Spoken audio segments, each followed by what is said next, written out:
Hello friends, Vikas Agarwal this side once again. मैं आज आपको मूवर स्कीम के बारे में कुछ डिटेल शेयर करूंगा। आपने अक्सर मुझे मूवर स्कीम के बारे में बोलते हुए सुना है और अक्सर लोग इसके बारे में पूछते रहते हैं, क्वेरी करते रहते हैं कि मूवर क्या है, इससे हमको क्या फायदा। So I am just trying to share some basic details, तो आपको पता चले कि आप मूवर एक्चुअली है क्या और आपके लिए है या नहीं। MOOWR basically bonded warehouse में manufacturing and other operations carry करने का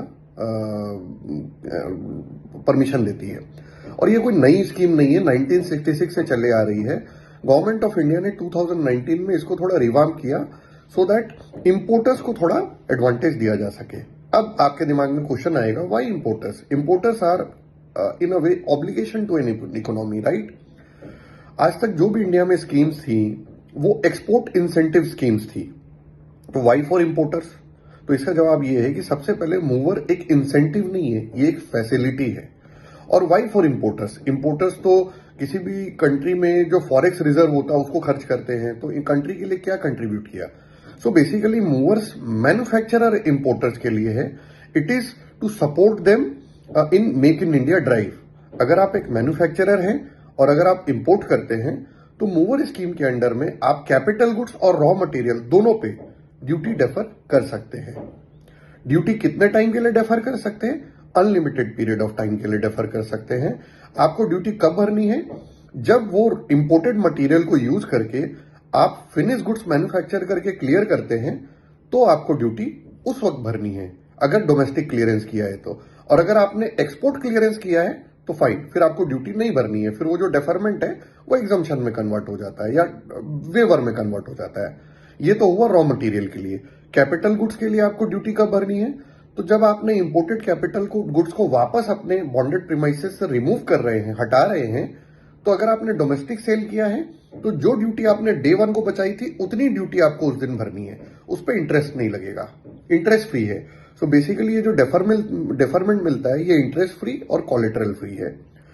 अब एक सवाल अक्सर ये आता है, कुछ एक सवाल ऐसे भी है मूवर में जिसका जवाब ना मेरे पास है ना किसी और के पास है। क्यों? क्योंकि मूवर स्कीम रिलेटिवली नई है, 2019 में आई थी, बट कोविड के टाइम बहुत ज्यादा पॉपुलर नहीं हुई। पिछले 2 सालों में ही मूवर में लोग जाना चालू किए हैं। तो एक सवाल मैं आपके साथ शेयर करूंगा जिसका जवाब आज तक किसी के पास नहीं है। Because when the time will come then government will clarify कि इसका क्या होगा। वो क्या है? आपने कैपिटल गुड्स इंपोर्ट किया, कैपिटल गुड्स इंपोर्ट करने के बाद आपने आईजीएसटी का बेनिफिट मिल गया। यहां मैं आपको बता दूं, पिछले बजट में प्रपोजल आया था कि आईजीएसटी का बेनिफिट मूवर में से हटा लिया जाए, बट वो जो नोटिफिकेशन है वो आज तक इफेक्टिव नहीं हुई है। शायद गवर्नमेंट को रियलाइज हो गया कि आईजीएसटी का बेनिफिट हटा लेने से मूवर का जो चार्म है वो खत्म हो जाएगा, तो अभी आईजीएसटी का बेनिफिट मिलता है। तो सवाल ये है कि आपने आज मूवर में मशीन ले ली, आपने आईजीएसटी का बेनिफिट ले लिया। अब कोई भी मशीन हो, जैसे अगर कोई टेक्नोलॉजिकल मशीन है, इंजीनियरिंग काफी इन्वॉल्व है, तो भी उसकी लाइफ 10-12 साल तो होती है। और ऐसी ऐसी मशीनें भी हैं जिनकी लाइफ 25 साल, 30 साल, 35 साल होती है। जैसे आप डेयरी इंडस्ट्री में जाइए, डेयरी इंडस्ट्री में अगर आप कोई मशीन इंपोर्ट कर रहे हैं तो उसमें ऐसा कोई इंजीनियरिंग इन्वॉल्व नहीं होता, उस मशीन की लाइफ 25-30 साल भी हो सकती है। तो तब जब आप 10 साल बाद, 15 साल बाद, 20 साल बाद वो मशीन रिमूव कर रहे हैं और अगर आप एक्सपोर्ट नहीं करके डोमेस्टिक मार्केट में सेल कर रहे हैं, तो आज जो ड्यूटी और आईजीएसटी आपने बचाया उस दिन आपको पेमेंट करना पड़ेगा। तो सवाल ये है, उस आईजीएसटी का क्रेडिट मिलेगा या नहीं? अभी तक इसका कोई जवाब, इस पे कोई क्लैरिटी नहीं है, क्योंकि आज तक ये सिचुएशन भी नहीं आई है। तो शायद गवर्नमेंट ने भी इस चीज को लेकर के कोई क्लैरिटी नहीं दी है। बट मैं आपको ये बोल सकता हूं कि अगर आप प्रेजेंट वैल्यू ऑफ मनी के हिसाब से देखें, सपोज आप 10 करोड़ की कोई मशीन इंपोर्ट कर रहे हैं, तो मोटा मोटी कस्टम ड्यूटी का जो भी रेट होता है, सरचार्ज होता है और आईजीएसटी होता है, उसके हिसाब से 25-30% अमाउंट होती है। तो 3 करोड़ का आपको आज के दिन में वेवर मिल जाता है, बोलूंगा मैं, डेफरमेंट मिल जाता है। उस 3 करोड़ में अगर आप मान के चलो कि मोटा मोटी 1 करोड़ कस्टम ड्यूटी और 2 करोड़ आईजीएसटी है, तो आपको 1 करोड़ का सीधा सीधा बेनिफिट हो रहा है। अगर इसको मैं बेनिफिट इस तरह से गिन रहा हूं कि अगर आप लास्ट में एक्सपोर्ट करते हैं तो ये पैसा आपको भरना नहीं पड़ता। बट हाँ, अभी हमारे एग्जाम्पल में आपका सवाल ये है कि 10 साल बाद अगर आप डोमेस्टिक क्लियरेंस करते हो, तो अगर 10 साल बाद, 12 साल बाद, 15 साल बाद, 20 साल बाद आपको 3 करोड़ भरने हैं, जो 3 करोड़ आज भरने थे, तो अगर उस दिन आपको 2 करोड़ आईजीएसटी का जो पोर्शन है उसमें उसकी क्रेडिट नहीं भी मिलती है, तो भी अगर आप प्रेजेंट वैल्यू ऑफ मनी के हिसाब से देखो तो आपको जो उस 3 करोड़ का जो आपको 10, 12, 15 साल या 20 साल बाद भरने हैं, उसका आज का आप प्रेजेंट वैल्यू निकालते हो आपके रिक्वायर्ड रेट ऑफ रिटर्न पे, तो वो बहुत नेग्लिजिबल अमाउंट आती है। वो जो 2 करोड़ की क्रेडिट आपको ना मिले, हो सकता है नहीं मिले उस दिन, उससे भी बहुत छोटी अमाउंट होगी। सो मेरे हिसाब से मूवर एक वर्थ गोइंग पॉलिसी है। एक सवाल और आता है, रॉ मटेरियल के केस में हमको क्या फायदा, क्योंकि ये तो सिर्फ डेफरमेंट है। जब आप फिनिश गुड्स बेचेंगे तब तो ड्यूटी आई जाएगी।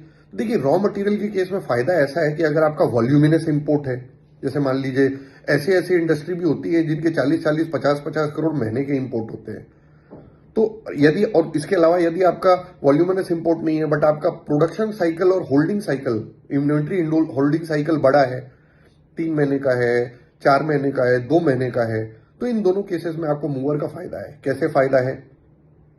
आपका 40 करोड़ का इंपोर्ट है, तो 40 करोड़ का इंपोर्ट अगर आपका रेगुलर है, मंथली भी है, ठीक है, तो 40 करोड़ के इंपोर्ट पे कस्टम ड्यूटी कितनी होती है? आईजीएसटी तो चलो ठीक है, आईजीएसटी का आप क्रेडिट ले लोगे, लेकिन उसको भी यूज करने में 1 महीने का टाइम तो लग जाएगा, 1 से 2 महीने का टाइम। यहां वो पैसा आपको सीधे डेफरमेंट मिल जा रहा है। डेफरमेंट कब तक का? जब तक आप गुड्स रिमूव करते हो। तो ये collateral free and interest free working capital facility है। And collateral free, interest free से भी बड़ा, आपकी जितनी लिमिट है, उस बैंक आपको जिस लिमिट डिसाइड करती है, उस लिमिट के अलावा एक्स्ट्रा वर्किंग कैपिटल आपको मिल रहा है यहाँ पे।